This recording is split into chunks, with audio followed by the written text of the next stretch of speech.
How you handle feedback or criticism when you perform can make or break your career, whether that's a career on the stage or in the conference centre.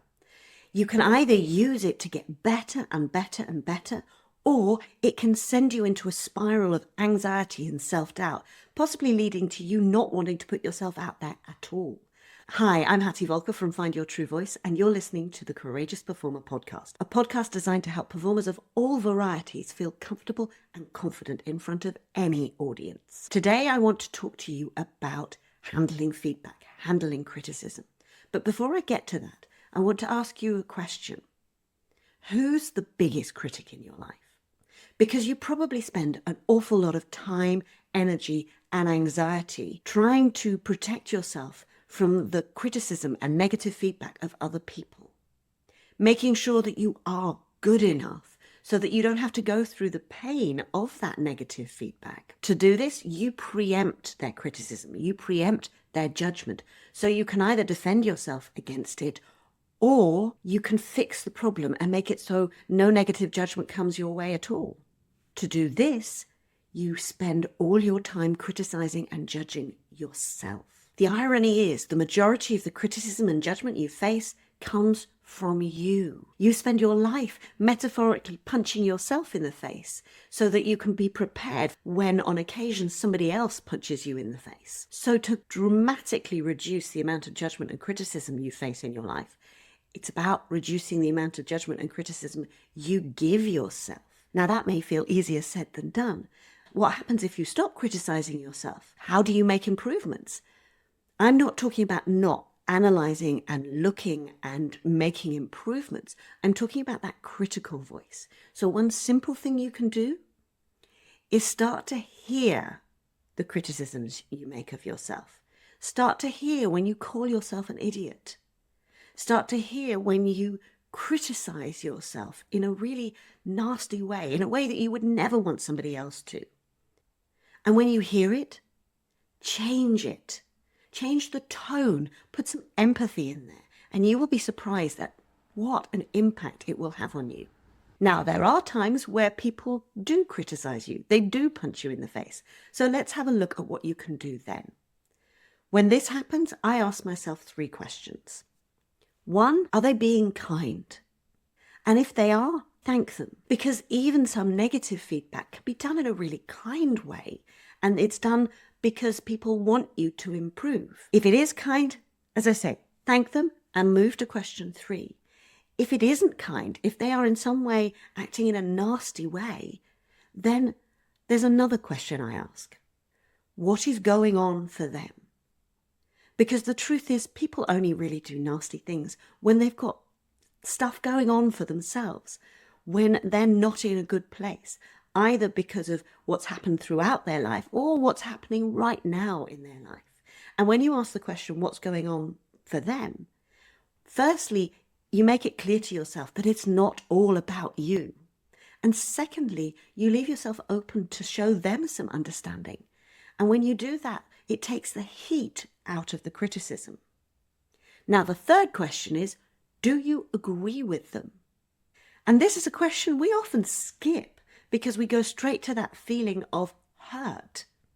And so often it's easier to believe negative feedback than positive feedback. Now, if you agree with them, you can then use that feedback and you can say, right, how can I change that so that next time I perform, I'm better at that particular aspect? If it's no, if you don't agree with their feedback, then ask yourself, is it worth challenging them on it? One of the most useful bits of advice I've ever received is let people be wrong. Because sometimes nobody dies if you just let someone say what they think, express their opinion, and you don't disagree with it. The other bonus is, if later down the line you discover they were right and you were wrong, then you can save yourself some embarrassment. What I found was, by not challenging someone I thought was wrong, it led to this huge sense of relief in my life. I just let them sit with it and nobody died. So, firstly, to reduce the criticism in your life, look at yourself. How critical are you being of yourself? How are you talking to yourself?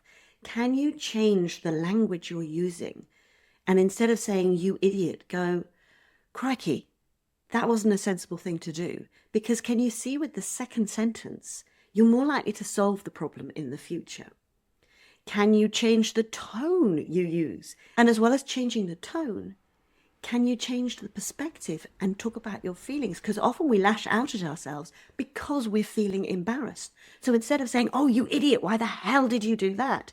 You can say, oh, crikey, that wasn't a sensible thing to do. Now I feel really embarrassed. And that is no less likely to make us improve in the future. In fact, it's more likely for us to acknowledge our mistakes and then go, I'm going to do it differently next time. So not only does changing the tone and perhaps offering yourself some empathy help with you and your feeling of criticism in the world, it will also help you improve and work on your own feedback.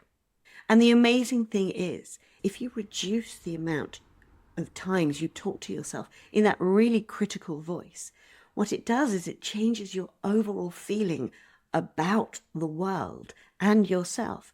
And it actually becomes easier to take on board other people's feedback. And remember, when you're taking on board other people's feedback, number one, is it kind? If it is, thank them. Number two, if it isn't kind, what's going on for that person? What's happening in their world that's how they're choosing to behave?